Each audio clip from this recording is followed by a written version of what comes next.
جو شخص ضمیر کی پرواہ نہیں کرتا اس پر کبھی بھروسہ نہیں کرنا چاہیے۔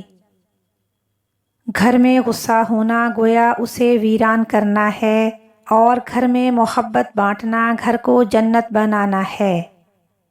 عقل مند وہ ہے جو مسائل کو ہر پہلو سے دیکھے اور نتائج پر غور کرے۔ کسی کی دل آزاری کرنا بدترین گناہ ہے، اس سے ہر صورت بچنے کی کوشش کرو۔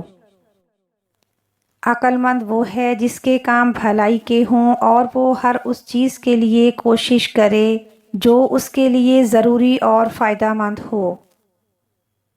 برے لوگوں کو بھول کر اچھے لوگوں کی تلاش کرنے سے بہتر ہے کہ آپ بری باتوں کو بھول جائیں اور صرف اچھی باتوں کو یاد رکھیں۔ نفس انسان کو ہمیشہ ذلت و رسوائی سے دوچار کرنے کے در پہ رہتا ہے۔ اللہ تعالیٰ پر مکمل بھروسہ کرنے سے ہی نفس پاک ہو سکتا ہے۔ شیطان کا کام ورگلانا اور رحمان کا کام بچانا ہے، اس لیے اللہ تعالیٰ پر توکل یقین کو پختہ کرو تاکہ شیطان کی شیطانیت سے بچ سکو۔ کوشش کرو کہ تم دنیا میں رہو، دنیا تم میں نہ رہے، کیونکہ جب تک کشتی پانی میں رہتی ہے تو تیرتی رہتی ہے، اور جب پانی کشتی میں آ جاتا ہے تو کشتی ڈوب جاتی ہے۔ جس نے کسی مسلمان کا عیب دیکھا اور اسے چھپا لیا تو قیامت کے دن اللہ تعالیٰ اس کے عیبوں کو چھپا لے گا۔ ایمان اور عقیدے کی درستگی چاہتے ہو تو اللہ والوں کی صحبت اختیار کرو۔ اپنے آپ کی سلامتی چاہتے ہو تو حاسدوں کی غفلت پر تعجب کرو اور حسد کو برا سمجھو۔ 3 چیزیں جنت میں جانے کا باعث بنتی ہیں۔ نمبر 1، فجر کی نماز سے سورج نکلنے تک خاموش رہنا۔ نمبر 2، عصر کی نماز سے مغرب تک خاموش رہنا۔ اور نمبر 3، عشاء کی نماز سے سونے تک خاموش رہنا۔ گھڑی کی ٹک ٹک کوئی معمولی ٹک ٹک نہیں، یہ ہمیں لمحہ بلمحہ قبر کی طرف کھینچ رہی ہوتی ہے۔ زیادہ سونے والا ہمیشہ خالی ہاتھ رہتا ہے، کیونکہ بدقسمت ہے وہ شخص جو رات کے پہلے پہر میں جاگا اور آخری شب سو گیا اور بخشش اور نور کی تمام برکات سے محروم رہ گیا۔ بے شک راستہ بھولنے کی پریشانی کے وقت سفر سے ٹھہر جانا خطروں میں پڑنے سے بہتر ہے۔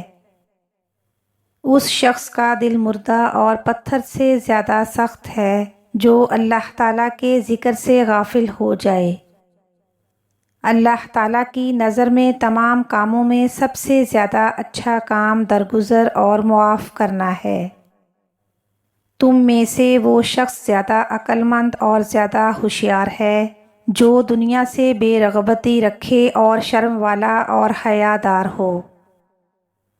بادشاہوں میں اچھا بادشاہ وہ ہے جو انصاف پسند ہو، اور لوگوں میں زیادہ بہادر اور دلیر وہ شخص ہے جو زیادہ سخی ہو۔ سب سے زیادہ نفع دینے والا خزانہ 2 چیزیں ہیں۔ نمبر 1، کامیابی کی صورت میں رازداری سے کام لینا، اور نمبر 2، مسلسل لگن اور اللہ پر امید کے ساتھ کام سر انجام دینا۔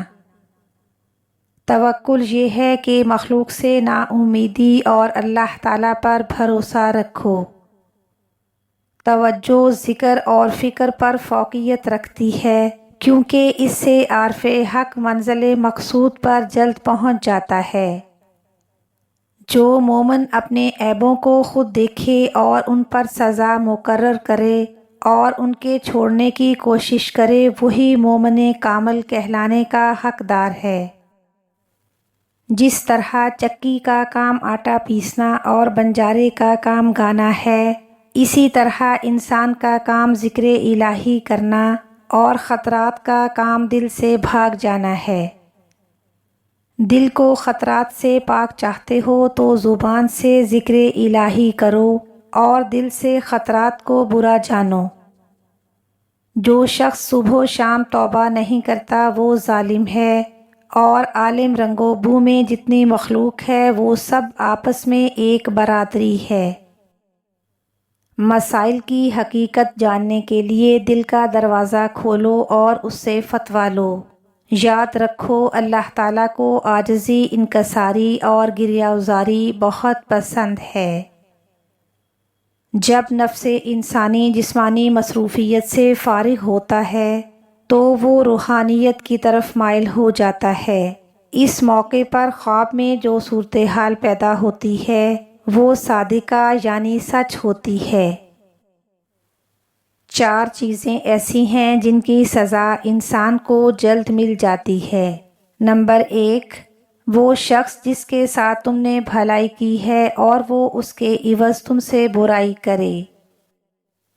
نمبر 2، وہ شخص جس کے ساتھ تم نے سرکشی نہ کی ہو اور وہ تم سے سرکشی کرے۔ نمبر 3، وہ شخص جس کے ساتھ تم نے کسی بات پر معاہدہ کیا ہو اور اسے پورا کیا ہو لیکن وہ تمہارے ساتھ دھوکہ اور فریب کرے۔ نمبر 4، وہ شخص جس کے ساتھ تم نے صلہ رحمی کی ہو اور وہ تمہارے ساتھ صلہ رحمی نہ کرے۔ جس انسان پر کوئی سخت مصیبت آن پڑے اور وہ صبر و تحمل کے ساتھ اس کا مقابلہ کرے، ایسا شخص ہمارے گروہ میں شامل اور جنتی ہوگا۔ سچے دوست خوشی کی حالت میں زینت اور تکلیف کے وقت معاون و مددگار ہوتے ہیں۔